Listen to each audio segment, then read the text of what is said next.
आज हम एंटीकोगुलेंट के बारे में देखेंगे कि क्या होता है एंटीकोगुलेंट, कितने टाइप के एंटीकोगुलेंट होते हैं और कौन सा हमारी बॉडी में प्रेजेंट होता है और कौन सा आर्टिफिशियल होता है और कौन से टेस्ट में कौन सा एंटीकोगुलेंट यूज़ किया जाता है, उसकी मैकेनिज़्म क्या है, उसके यूजेस क्या है, इसके डिसएडवांटेज क्या है, सब डिटेल में देखेंगे। तो लास्ट तक बने रहिए, आपको सब मालूम हो जाएगा और कोई भी आप इसके रिलेटेड कोई सवाल पूछे तो आपको आसानी से आप जवाब दे सकेंगे। तो लास्ट तक बने रहिए। तो सबसे पहले एंटी कोएगुलेंट। एंटी का मतलब अगेंस्ट, कोएगुलेंट का मतलब क्लोट होना। तो एंटीकोगुलेंट शब्द का मतलब होता है कि ये क्लोट होने से प्रिवेंट करता है, क्लोट होने नहीं देता। एंटी अगेंस्ट कोएगुलेंट मतलब क्लोट होना, तो एक क्लोट नहीं होने देता। ये इसका सिंपल सा मीनिंग है एंटीकोगुलेंट का। तो एंटीकोगुलेंट क्या होता है? तो it is a chemical substance which prevent clotting process of blood. एक केमिकल सब्सटेंस होता है जो ब्लड की जो क्लोटिंग प्रोसेस है इसको प्रिवेंट करता है। आप यहाँ पे क्लोटिंग फैक्टर देख सकते हैं। यहाँ पे आप क्लोटिंग फैक्टर आप देख सकते हैं कि ये जो 13 क्लोटिंग फैक्टर है, ये 13 क्लोटिंग फैक्टर है। और अलग अलग एंटीकोगुलेंट का अलग अलग मैकेनिज्म होता है और वो अलग अलग क्लोटिंग फैक्टर पे इफेक्ट करता है। तो जो इसमें से एग्जाम्पल के तौर पर ये प्रोथ्रोम्बिन है। जैसे कि कोई एंटीकोगुलेंट प्रोथ्रोम्बिन को इनहिबिट करता है तो ये जो आगे की पूरी चेन है ये ऑटोमेटिकली इनहिबिट हो जाएगी। तो इस तरह से एंटीकोगुलेंट वर्क करता है। तो चलो हम देखेंगे कि कौन कौन से टाइप्स होते हैं एंटीकोगुलेंट के। तो एक होता है एक हिपेरिन, दूसरा ADTA, तीसरा सोडियम सिट्रेट, चौथा सोडियम फ्लोराइड और पांचवा ऑक्जेलेट। तो हम डिटेल में देखेंगे। तो सबसे पहले हिपेरिन। तो क्या होता है हिपेरिन? हिपेरिन एक नेचुरल एंटीकोगुलेंट होता है जो हमारी बॉडी में ऑलरेडी हमारे ब्लड में प्रेजेंट होता है, जो हमारे ब्लड को क्लोट नहीं होने देता। हमारी बॉडी के अंदर जो ब्लड सर्कुलेट हो रहा है इसमें हिपेरिन ऑलरेडी मौजूद होता है। इसीलिए इसको नेचुरल एंटीकोगुलेंट भी कहते हैं और एंटीथ्रोम्बिन भी कहते हैं। इसका कलर ग्रीन कलर होता है।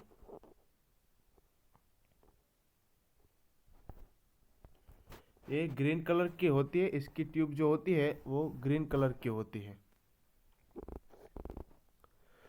और उसकी mode of action, heparin prevent clotting by inhibit thrombin.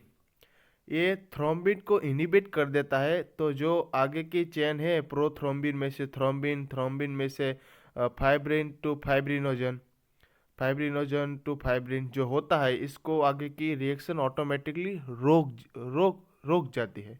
तो इस तरह से हिपेरिन की मैकेनिज्म होती है। तो आगे देखेंगे उसके प्रोपोर्शन, कितने अमाउंट में हिपेरिन लिया जाता है। अगर हमारे पास 1 ml ब्लड है तो इसमें 0.2 माइक्रोग्राम हिपेरिन यूज़ किया जाता है। ये इसकी वॉल्यूम है। और उसका यूज़ कौन से टेस्ट में हिपेरिन एंटीकोगुलेंट यूज़ किया जाता है? तो एक TB गोल्ड टेस्ट में इसका यूज़ किया जाता है। ऑस्मोटिक फ्रेगिलिटी, एलिसेल प्रिपरेशन में इसका यूज़ किया जाता है। उसके disadvantage, not used for a leucocyte and platelet count, it cause cell clumping. ये ल्यूकोसाइट और प्लेटलेट के काउंट में इसका यूज़ नहीं किया जाता। क्यों नहीं किया जाता? क्योंकि ये क्लम्पिंग क्रिएट करते हैं, इसलिए इसका यूज़ नहीं किया जाता था। इफेक्ट ओनली 4 to 6 आवर, इसकी इफेक्ट 4 to 6 आवर तक ही रहती है, लिमिटेड है। और इफेक्ट ऑन ब्लड फिल्म, ये ब्लड फिल्म पर भी इफेक्ट करता है। ये इसके डिसएडवांटेज है। आगे देखेंगे EDTA।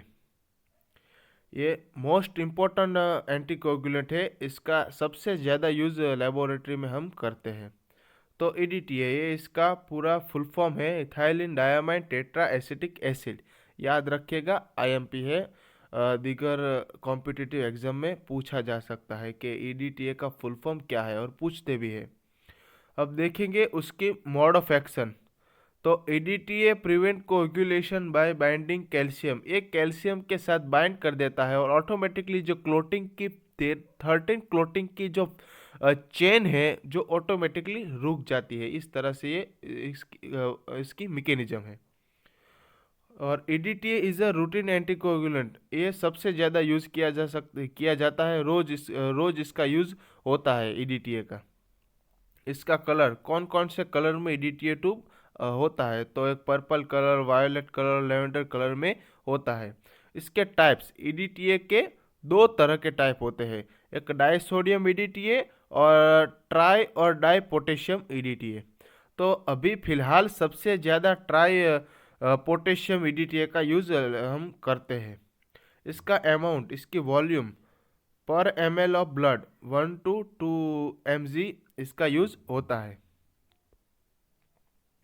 अब आगे देखेंगे कि कौन से टेस्ट में EDTA ट्यूब होती है। एक प्लेटलेट काउंट में अगर हम करते हैं तो इसमें EDTA ट्यूब यूज होती है।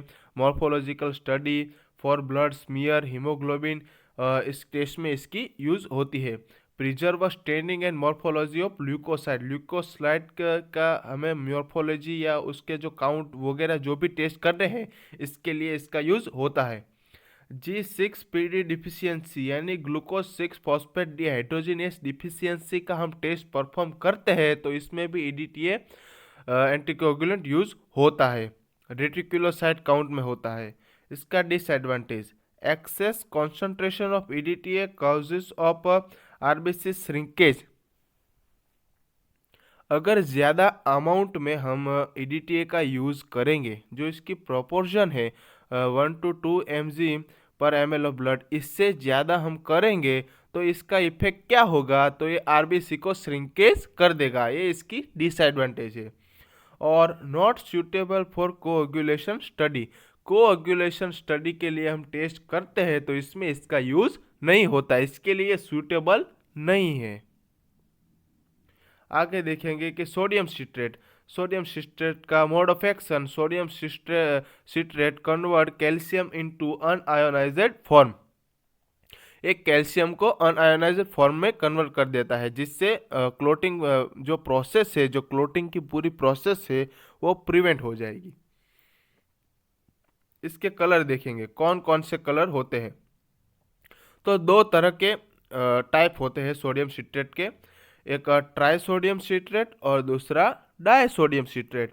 ट्राई सोडियम सिट्रेट का कलर स्काई ब्लू रहेगा और डाई सोडियम सिट्रेट का कलर ब्लैक रहेगा। और उसके ट्राई सोडियम सिट्रेट की कॉन्सेंट्रेशन 1g9 और डाई सोडियम सिट्रेट की concentration 1g4।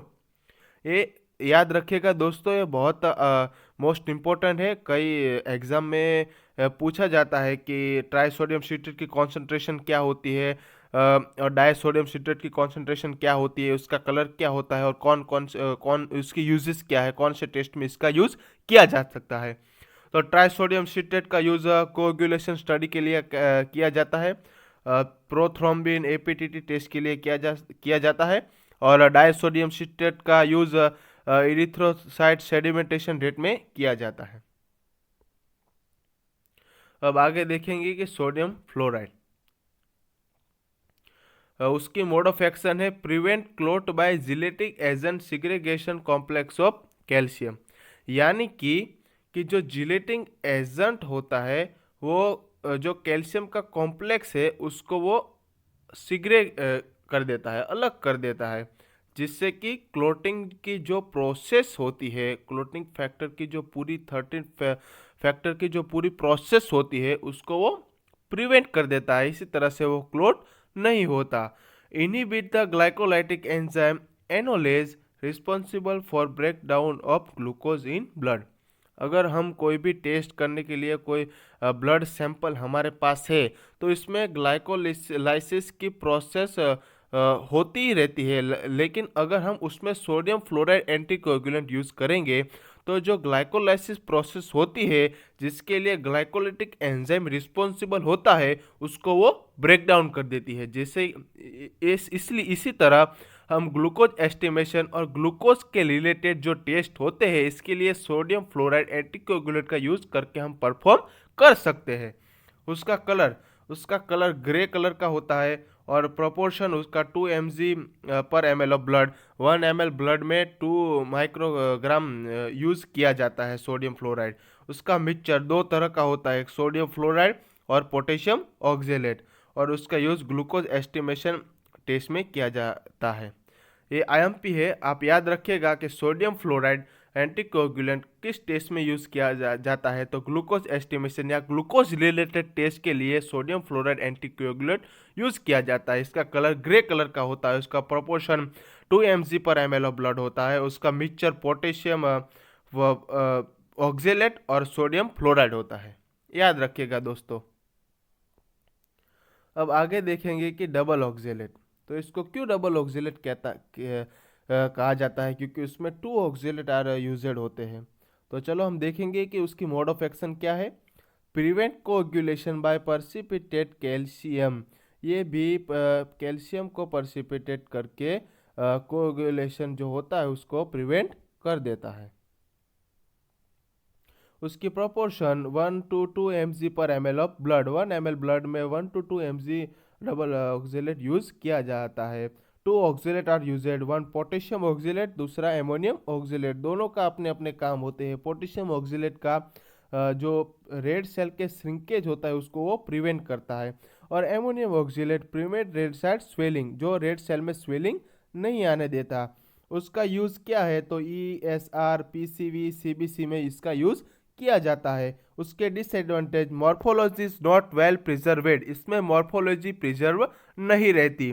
Not for blood smear study, blood smear study के लिए भी इसका यूज़ नहीं किया जाता। आज के टाइम में डबल ऑक्जेलेट का यूज़ कम किया जाता है। तो फिर भी हम देखे हैं कि डबल ऑक्जेलेट क्या होता है, लेकिन इसका यूज़ अब अभी कम हो रहा है। अब हम जो दो ट्यूब देखेंगे, इसमें कोई एंटीकोगुलेंट प्रेजेंट नहीं होता, ये विथआउट एंटीकोगुलेंट वर्क करता है। तो चलो हम देखेंगे। सबसे पहले सीरम सेपरेटिंग ट्यूब, जिसको SST कहते हैं, जिसमें no anticoagulant present in this tube, इसमें कोई एंटीकोगुलेंट प्रेजेंट नहीं होता। इसमें एजेंट प्रेजेंट होते हैं, जैसे कि silica particle, this particle work to activate clotting of blood, ये ब्लड क्लोटिंग को एक्टिवेट करता है। और दूसरा serum separating interpolymer gel which separate blood cell and serum, यानी कि ये ट्यूब है, ये ट्यूब है। तो इसमें जो इंटर में होती है ये क्या होती है, पॉलीमर जेल, और ये है हमारा सीरम, और ये है हमारा ब्लड सेल। तो इस तरह से ये सेपरेट करता है। तो ये इसकी फीचर है, सीरम सेपरेटिंग ट्यूब का ये फीचर है। इसका कलर, इसका येलो कलर होता है, और इसका use chemistry, immunology, CRP, LFT test में किया जाता है। सिंपल है। दूसरा हम दूसरा बल्ब देखेंगे जिसमें कोई एंटीकोगुलेंट प्रेजेंट नहीं होता, तो वो है प्लेन ट्यूब, जिसमें नो एंटीकोगुलेंट, कोई एंटीकोगुलेंट प्रेजेंट नहीं होता। इसका कलर रेड होता है। इसका यूज़ फॉर बायोकेमिस्ट्री टेस्ट में इसका यूज़ किया जाता है। ब्लड बैंक और इम्यूनोलॉजी के रिलेटेड टेस्ट में इसका यूज़ किया जाता है। सीरोलॉजिकल टेस्ट जैसे कि RA, VDRL, HIV, HCV, HBS, AG, जो सीरोलॉजी के टेस्ट होते हैं इसमें प्लेन ट्यूब का यूज़ किया जाता है। और उसकी एक और बात, 10 से 15 minute required to allow to clot before centrifuge, हमें सेंट्रीफ्यूज करना है तो इससे पहले 10 से या 15 मिनट हमें क्लोट होने की रिक्वायरमेंट रहेगी। तो ये रहे एंटीकोगुलेंट, सारे के सारे एंटीकोगुलेंट। आई होप कि आपको समझ में आ गया होगा, आपका कॉन्सेप्ट क्लियर हो गया होगा और आप अच्छी तरह समझ चुके होंगे। अगर आपको वीडियो अच्छा लगा तो सब्सक्राइब कीजिए, लाइक कीजिए और दूसरों को शेयर करिए। Thank you.